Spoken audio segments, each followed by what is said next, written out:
Name Meredith Dolan, hometown Cleveland, Ohio. Position Chief of Staff, Rep. Bob Gibbs, ROhio, age 28, alma mater Ohio University, Washington. Examiner. Where does legislation stand on rolling back the Obama administration's Waters of the U.S. rule now that Trump is in office? Is the legislation necessary? The rule expanded federal authority over waterways to include rivers and drainage ditches, making a broader swath of landowners subject to federal enforcement, including homeowners. Dolan: No. We've gotten a lot of direction from the administration. They obviously want to go through the rule-making process. And that's really a consensus among all the stakeholders. We've had a lot of conversations with the Water Advocacy Coalition, also known as WAC, comprised of farm bureaus and any group that uses land and uses water. And we've really had a tight-knit working group with them since 2015, since the whole rule was rolled out. But their consensus is that we need a rule. Yes, when the 2015 rule came out, the Obama rule didn't work. It had so many flaws.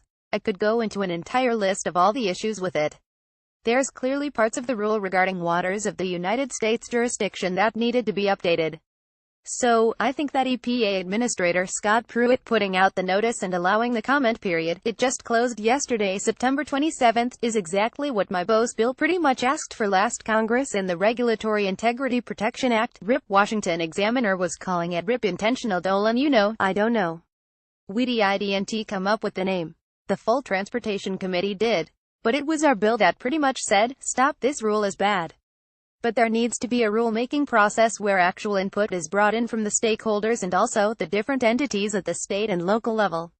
Washington Examiner: For the time being, there is a federal court stay while Pruitt works on the new rule.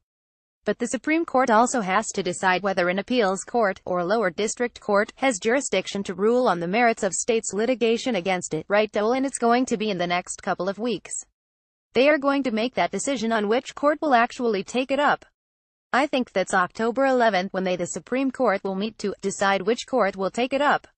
Washington Examiner: Do you expect that to be a quick decision? Dolan: I don't know. I would say in the list of all the stuff that comes to their desk, this isn't the sexiest issue. I don't know how that process really works. I mean, it's a really sexy issue to me and my boss and all of us that have worked on it. Washington Examiner: As far as constituents, is this still a big issue for people in Ohio? Dolan: We had an issue with actual homeowners. That is essentially a microcosm of potential risk from the regulation. These homeowners had no idea.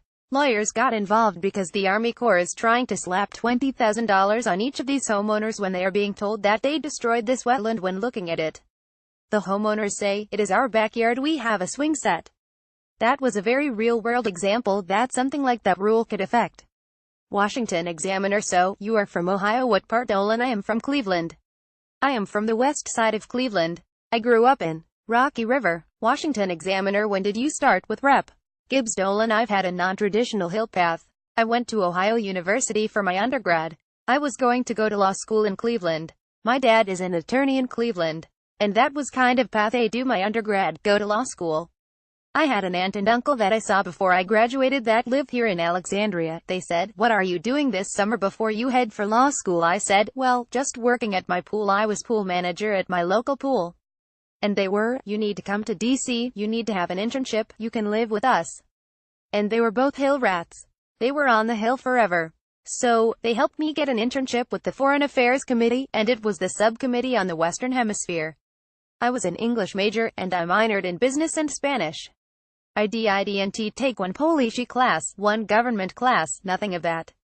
I said, well, yeah. I lived in Mexico for a year in college, sure, Western Hemisphere, that's great, I speak Spanish.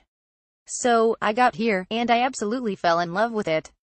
I hit the ground running, and I felt like I was in grad school.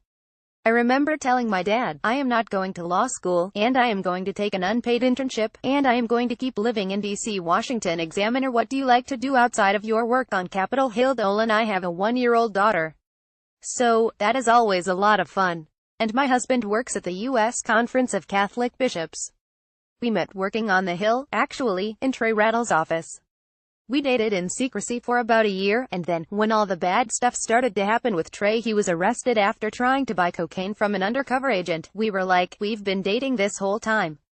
And they were like, we don't care, because so many worse things have happened. I play soccer on a couple of competitive teams around town, which is a lot of fun. Washington Examiner with teams Dolan District Sports. There are a couple of different leagues. It's called ZOG.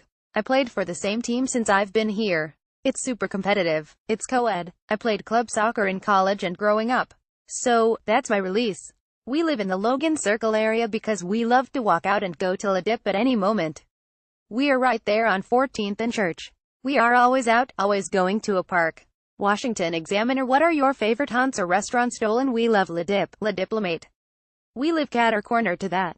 And I love Barcelona, but it's always so crowded. We are always going to Stead Park, which is at 16th and P, which is just a park. But for my daughter, it is her favorite park. I am there every single day. Java House has the best coffee. We always go there for coffee. And that's at Q and 17th. It's been there forever, and it's awesome.